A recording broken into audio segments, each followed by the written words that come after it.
कल राहुल गांधी की बिहार की स्पीच का बीजेपी के लोगों को बहुत ज्यादा बुरा लगा, दिल को ठेस पहुंची। लेकिन उससे भी ज्यादा इनको बुरा लगा है रेखा गुप्ता की स्पीच का। रेखा गुप्ता बिहार गई कैंपेन करने के लिए, लेकिन दिल्ली की स्पीच लेकर के चली गई एंड वहां जाके पूरी तरीके से पोपट हो गया। खैर, रेखा गुप्ता के बारे में भी आगे चल के बात करेंगे पूरा डिटेल में, लेकिन उससे पहले यहां पर बात करना चाहता हूं राहुल गांधी के बारे में, क्योंकि Rahul Gandhi leader of position है एंड गोदी मीडिया कभी भी इनकी न्यूज दिखाने नहीं वाला। राहुल गांधी के एक बयान का बीजेपी को बहुत बुरा लग गया। राहुल गांधी ने यह कह दिया कि मोदी जी स्टेज पे आके नाचने का काम करेंगे। कहोगे नरेंद्र मोदी जी आप ऐसा ड्रामा करो, वोट के लिए वो कर देंगे, जो भी करवाना है करवा लो। मैं कह रहा हूं आप उनको कहो कि देखो भैया हम आपको वोट देंगे, आप स्टेज पे आके नाच लो, वो नाच लेंगे। कह रहा हूं आप कोशिश करो, मोदी जी आइए स्टेज पे आइए, भाषण मत दीजिए, डांस कर दीजिए, हम आपको वोट देंगे, देखना कर देंगे। जो भी करवाना है करवा लो। अब कितने परसेंट लोगों को ये लगता है कि मोदी जी वोट के लिए स्टेज पे डांस भी कर देंगे? मतलब यहीं पर फैसला कर देते हैं। नीचे कमेंट सेक्शन में यार कमेंट करके बताओ। अब बीजेपी के लोगों को इसमें बहुत ज्यादा बुरा लगा है एंड आईटी सेल के अकाउंट्स अगर आप जाके देखोगे तो वो इसकी कड़ी निंदा यहाँ पर कर रहे हैं। Why is Rahul Gandhi so frustrated? एक बंदा यहाँ पर लिख रहा है ये बदतमीजी है, बेशर्मी है और हद से ज्यादा गंदी भाषा है भारत के प्रधानमंत्री के लिए। माना इनको नाच गाना देखने का शौक है और विदेशों में अक्सर ... लेकिन इसका मतलब ये नहीं कि देश के प्रधानमंत्री जी के लिए इस भाषा का इस्तेमाल हो। दुर्भाग्य है देश का, ये महोदय एलओपी है। इनफैक्ट कल गोदी मीडिया भी इसको लेकर काफी उछल कूद मचाने का काम कर रहा था। सब प्राइम टाइम डिबेट्स पे इसी के बारे में बात हो रही थी कि राहुल गांधी ने कितनी गंदी भाषा का यहाँ पर प्रयोग किया है। अब वैसे तो ये बात पूरी दुनिया जानती है कि मोदी जी वोट्स के लिए बहुत ज्यादा डेस्परेट है, कुछ भी यहाँ पर कर लेते हैं। लेकिन एक बार को मैं ये बात मान लेता हूं कि राहुल गांधी ने जो बात बोली है वो पूरी तरीके से गलत है। ऐसी भाषा का प्रयोग नहीं होना चाहिए। लेकिन अगर ऐसी भाषा का प्रयोग नहीं होना चाहिए तो ऐसी भाषा, कैसी भाषा जरा देखो। उन्हें वोट बैंक की गुलामी करनी है तो करें, उनको वहां जाके मुजरा करना है तो भी करें।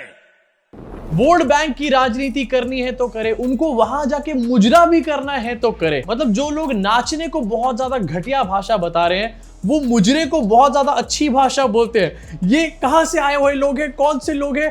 कौन से स्कूल में इन्होंने पढ़ाई करी है? देश के प्रधानमंत्री देश के लोकसभा इलेक्शन में स्पीच के अंदर मुजरे जैसे वर्ड्स को यूज करते हैं पोजीशन के लिए, लेकिन उस टाइम पर किसी को कोई दिक्कत नहीं होती। मुजरा इज वेरी नाइस, बहुत अच्छी चीज है। मुजरा तो भैया बहुत संस्कारी चीज होता है। डांस नाच ये बहुत घटिया चीज है, ये बिल्कुल भी संस्कारी नहीं है। अब जैसे मैंने बताया कि चलो राहुल गांधी एक बार को मान लिया यहां पर गलत ही है, पूरी तरीके से गलत है। लेकिन अगर राहुल गांधी गलत है तो उस लॉजिक के हिसाब से मोदी जी कौन है भैया? मोदी जी कैसे आखिरकार नॉन बायोलॉजिकल परमात्मा बन जाते हैं फिर? अब क्योंकि मुद्दे की कोई बात इनके पास यहाँ पर है नहीं है। पोजीशन जो सवाल यहाँ पर उठा रही है कि बिहार को नौकरियां नहीं मिली, बिहार को डेवलपमेंट नहीं मिली और गुजरात को सारा बजट यहाँ पर सारी डेवलपमेंट दे दी जाती है, सारी इंडस्ट्रीज दे दी जाती है, उन सब चीजों का जवाब इनके पास है नहीं। तो आखिरकार इन सब चीजों को चेरी पिक यहाँ पर करा ही जाएगा। इसके अलावा छठ को भी यहाँ पर चेरी पिक किया गया और ये कहा गया कि राहुल गांधी छठ को इंसल्ट करने का काम कर रहे हैं। पूरा बीजेपी आईटी सेल इस वीडियो को शेयर कर रहा था। बिहार की अस्मिता का अपमान, छठ पूजा को राहुल गांधी ने बताया ड्रामा। जरा एक बार वीडियो भी देखते हैं। अगर मोदी जी को ड्रामा करना है, छठ पूजा का ड्रामा करना है तो पानी आ जाएगा, वीडियो कैमरा आ जाएंगे।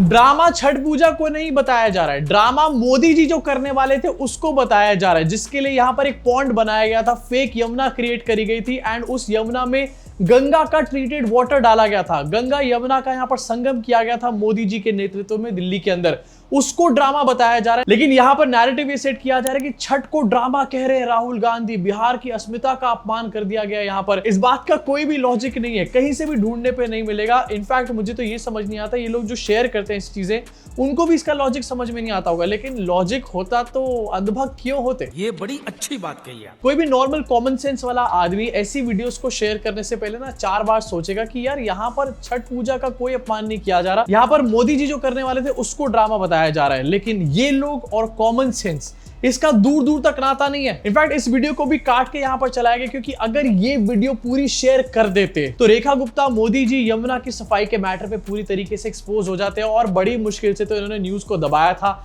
वापस न्यूज खुल जाती। पाइप से पानी आता है, एक हिंदुस्तान, मोदी जी वाला हिंदुस्तान। अगर मोदी जी को ड्रामा करना है, छठ पूजा का ड्रामा करना है तो पानी आ जाएगा, वीडियो कैमरा आ जाएंगे, साफ पानी। और उसी के 10 गज दूर हिंदुस्तान की सच्चाई।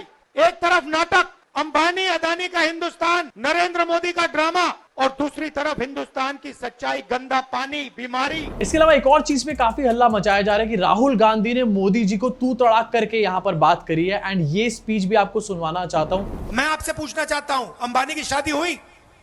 देखी आपने? देखी ना? नरेंद्र मोदी गया था? राहुल गांधी गया? क्यों नहीं? राहुल गांधी क्यों नहीं गया? नरेंद्र मोदी क्यों गया? बात आप समझिए। नरेंद्र मोदी जी उनका औजार है। आप मत सोचिए कि नरेंद्र मोदी जी आपके चुने हुए प्रधानमंत्री हैं। नहीं, नरेंद्र मोदी जी अंबानी अदानी के औजार हैं। मोदी जी अंबानी अडानी के औजार? यार मोदी जी इतने सच्चे आदमी हैं, मैं बताओ यार, मैं नहीं सुन पाऊंगा मोदी जी के लिए सब कुछ। अब इसी स्पीच में यहाँ पर राहुल गांधी ने मोदी बोला, एंड यहाँ पर बीजेपी को प्रॉब्लम ये होगी कि मोदी क्यों बोल दिया, मोदी जी क्यों नहीं बोला। हालांकि आगे जाके इन्होंने मोदी जी भी बोला, लेकिन फिर भी इसको कहा जा रहा है कि मोदी जी को तू तड़ाक करके बात कर रहे हैं, मोदी जी का अपमान हुआ है यहाँ पर। लेकिन अगर यही लॉजिक लेकर के चला जाए तो अमित शाह की क्लिप अभी आगे चल के आपको दिखाऊंगा, जरा सी वेट कर लो बस। यहाँ पे मोटा भाई की भी स्पीचेस थी बिहार के अलग अलग जगह। बेगूसराय की स्पीच में यहाँ पर जाके अमित शाह इन्फिल्ट्रेशन के मैटर को फिर से उठाने का काम करते हैं। घुसपैठिए घुस रहे हमारे देश के अंदर, बीजेपी को वोट कर दो किसी भी तरीके से। मैं आज बेगूसराय वालों को पूछने आया हूं, भगवान परशुराम के अनुयायियों को पूछने आया हूं, बिहार की मतदाता सूची में बांग्लादेशी घुसपैठिए होने चाहिए क्या? जोर से बोलो, होने चाहिए क्या? ये लालू और राहुल दोनों बांग्लादेशी घुसपैठियों के संरक्षक बने। सबसे पहले तो मुबारक हो जाए भैया आप लोगों को, बीजेपी अपने मुद्दों पर वापस आ चुकी है। इन्फिल्ट्रेशन की यहां पर बात करी जा रही है। अरे भैया तुम्हारी अपनी सरकार है यहां पर 11 सालों से। इनफैक्ट बिहार के मुख्यमंत्री नीतीश कुमार है पिछले 10 सालों से स्ट्रेट। यहां पर अगर मैं बात करूं तो आखिरकार इन्फिल्ट्रेशन किसकी वजह से हो रही है यहां पर? या तो नीतीश कुमार की वजह से हो रही है या फिर मोदी जी की वजह से हो रही है। खुद को एक्सपोज मत करो अमित शाह जी, चाणक्य। इसके अलावा आपने ध्यान दिया होगा यहां पर लालू और राहुल बोल रहे हैं। चलो राहुल गांधी अमित शाह से छोटे हैं, एक बार को मान लेते हैं, कोई फर्क नहीं पड़ता। लेकिन लालू, क्या लालू प्रसाद यादव अमित शाह से छोटे हैं एज में? डेफिनेटली नहीं है। तो लालू क्यों बोला जा रहा है आखिरकार? मैं फिर से इस बात को मान लेता हूं कि राहुल गांधी ने गलती करी, मोदी जी बोलना चाहिए, हर बार मोदी जी बोलना चाहिए।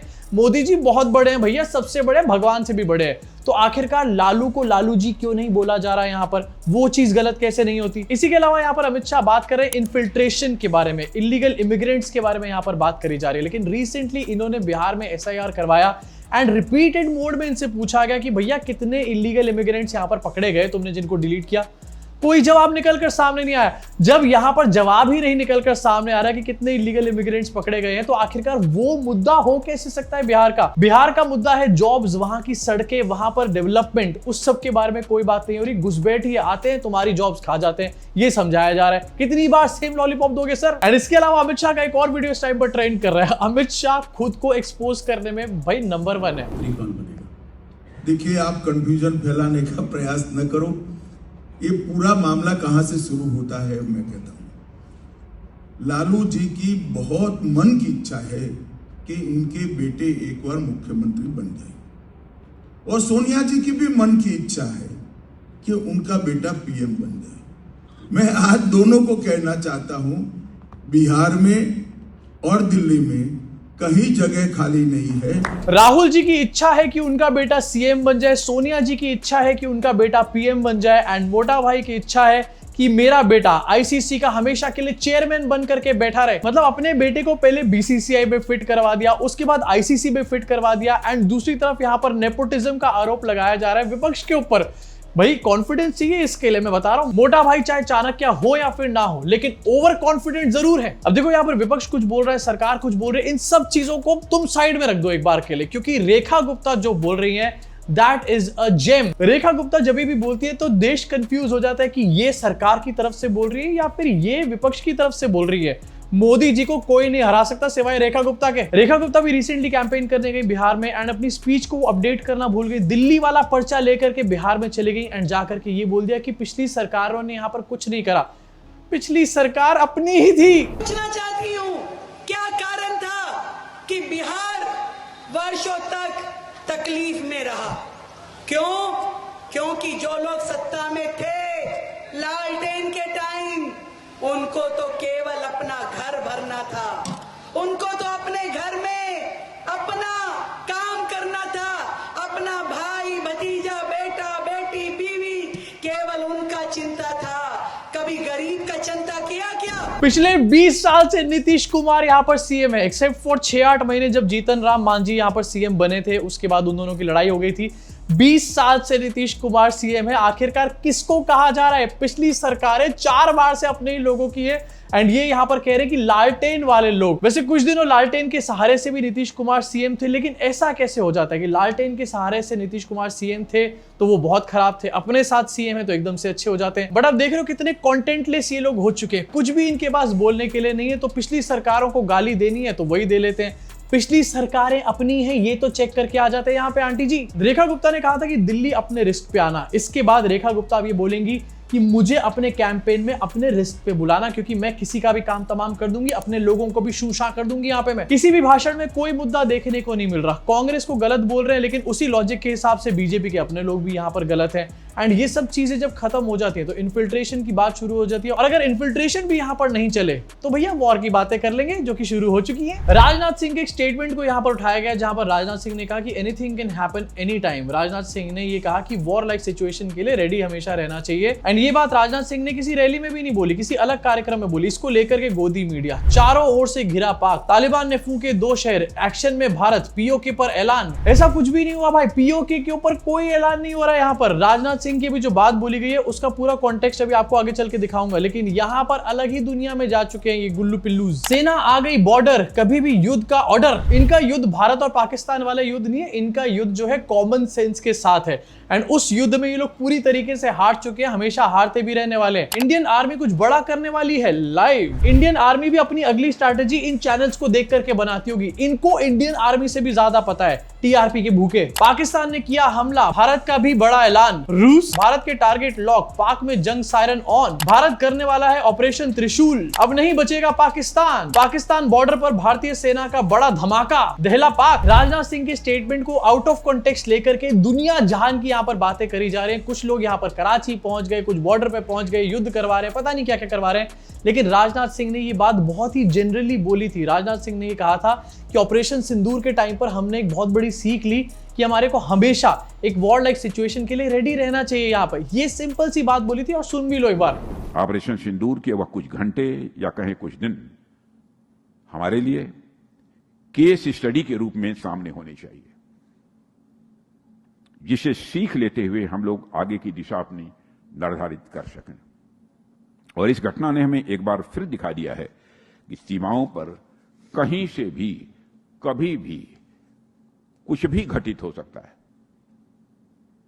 और ऐसे में किसी भी वार लाइक सिचुएशन के लिए हमें न केवल तैयार रहना है, बल्कि हमारी तैयारी अपनी खुद की बुनियाद पर होनी चाहिए।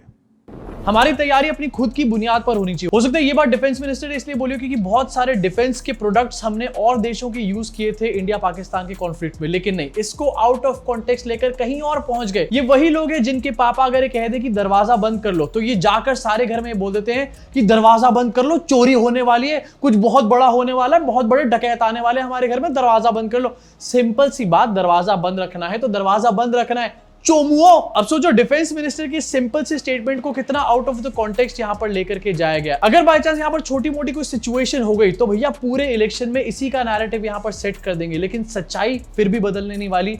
बिहार को जॉब्स की जरूरत है, बिहार को डेवलपमेंट की जरूरत है, बिहार के लोग बाहर जाकर के काम करते हैं। आखिरकार इन सब चीजों का अंत कब होगा? बिहार का नया सवेरा आखिरकार कब होगा? ये बिहार का युवा इस टाइम पर पूछ रहा है। 20 साल से नीतीश कुमार सीएम बने बैठे हैं, डबल इंजन की भी सरकार हमने यहां पर देख ली, लेकिन फिर भी हमारे को देखने को क्या मिलता है? आम इंसान को कुछ नहीं मिलता, लेकिन अडानी को 1 रुपए पर एकड़ पे यहां पर जमीन मिल जाती है। आप जरा खुद एक बार अपने आप से पूछो, 1 रुपए पे आपको कभी जमीन मिलेगी? बिहार छोड़ दो, देश के किसी कोने में नहीं मिलने वाली, लेकिन अडानी को मिलती है, all thanks to Modi ji and double engine सरकार। अब आने वाले इलेक्शन के टाइम में मोदी जी इस बात को समझेंगे या फिर नहीं समझेंगे, ये तो वक्त ही बताएगा। अभी के बारे में आपका इस मैटर के बारे में क्या सोचना है, नीचे कॉमेंट सेक्शन में अपनी भड़ास पूरी तरीके से निकाल डालो। मैं आपसे मुलाकात करूंगा इस चैनल के अगले वीडियो में।